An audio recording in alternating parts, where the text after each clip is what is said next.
Hey team, happy Friday. I left you on a cliffhanger yesterday. I'm sorry about that. I'm not actually sorry about that, but I'm excited to see what happens. Okay, so let's see. The mandrakes were maturing, and Harry and Ron and Hermione got to pick their classes for the next term.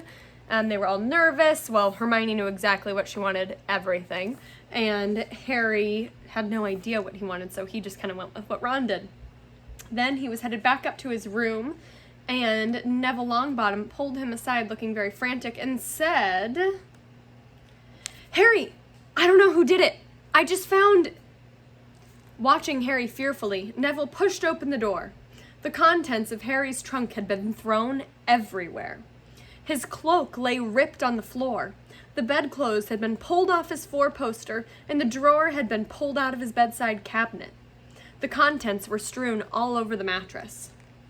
Harry walked over to the bed, open-mouthed, treading on a few loose pages of Travels with Trolls. As he and Neville pulled the blankets back onto his bed, Ron, Dean, and Seamus came in. Dean swore loudly. "What happened, Harry?" "No idea," said Harry, but Ron was examining Harry's robes. All the pockets were hanging out. "Someone's been looking for something," said Ron. "Is there anything missing?"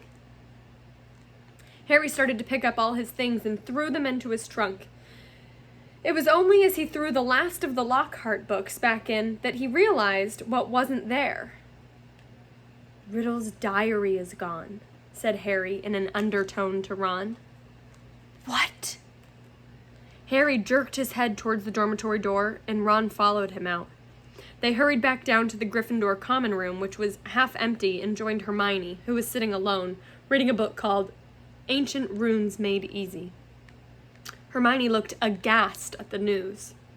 "But only a Gryffindor could have stolen... Nobody else knows our password." "Exactly," said Harry.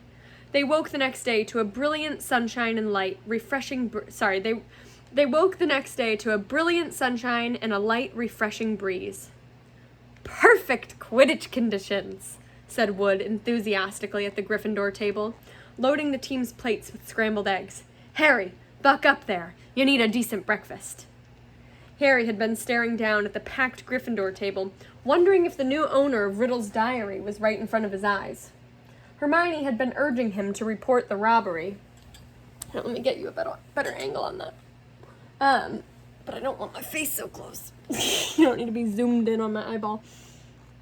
A little bit of a glare, but there you go. Does that help? Okay. Hermione had been urging him to report the robbery, but Harry didn't like the idea. He'd have to tell a teacher all about the diary, and how many people knew why Hagrid had been expelled 50 years ago. He didn't want to be the one who brought it all up again. As he left the Great Hall with Ron and Hermione to go to collect his Quidditch things, another very serious worry was added to Harry's growing list. He had just set foot on the marble staircase when he heard it again.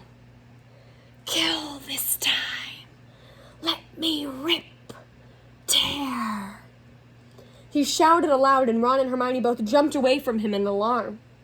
"The voice!" said Harry, looking over his shoulder. "I just heard it again. Didn't you?" Ron shook his head, wide-eyed. Hermione, however, clapped one hand to her forehead. "Harry, I think I've just understood something. I've got to go to the library."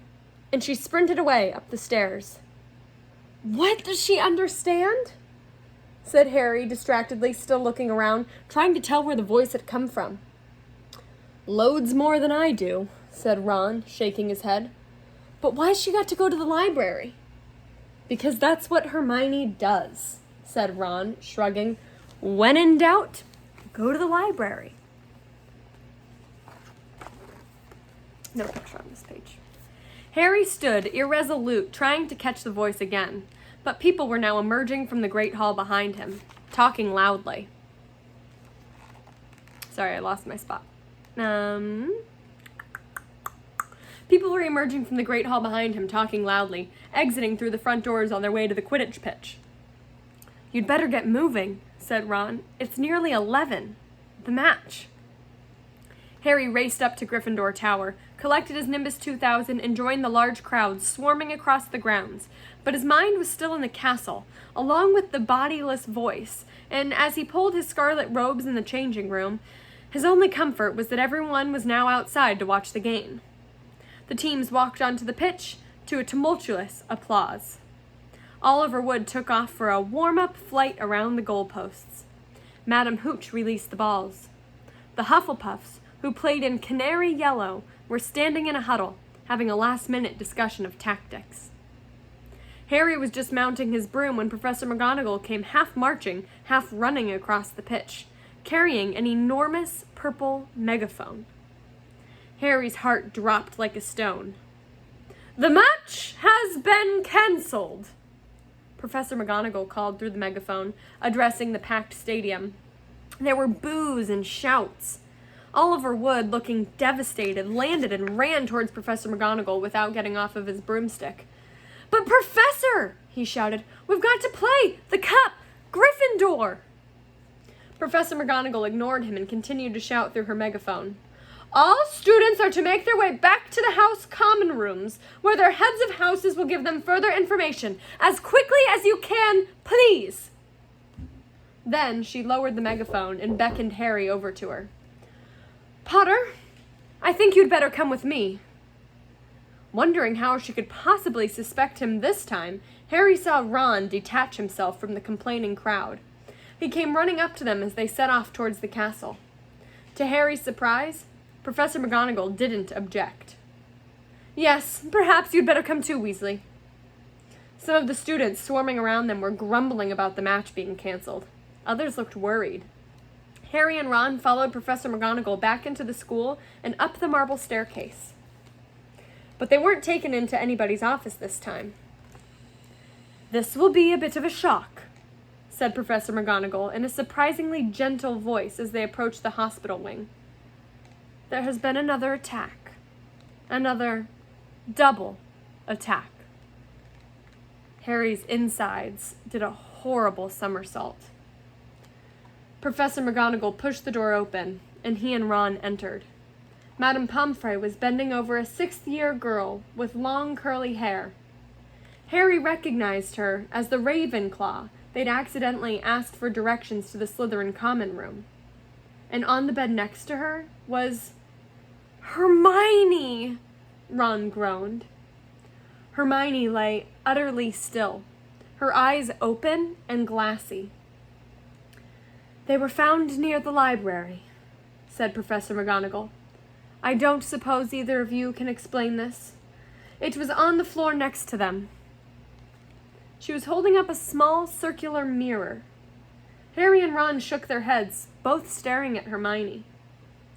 "I will escort you back to the Gryffindor Tower," said Professor McGonagall heavily. "I need to address the students in any case." "All students will return to their house common rooms by 6 o'clock in the evening. No student is to leave the dormitories after that time. You will be escorted to each lesson by a teacher. No student is to use the bathroom unaccompanied by a teacher.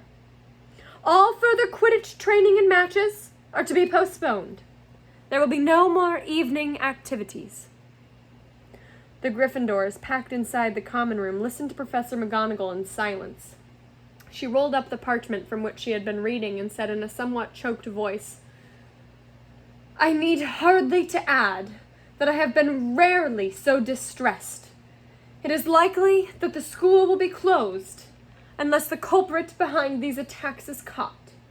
I would urge anyone who thinks they might know anything about them to come forward."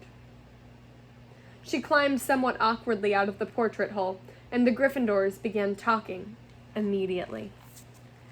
Gosh, I didn't even try to leave on a cliffhanger this time. I swear, maybe it's magic. I hope you have a great weekend, and I can't wait to catch up on Monday. Bye.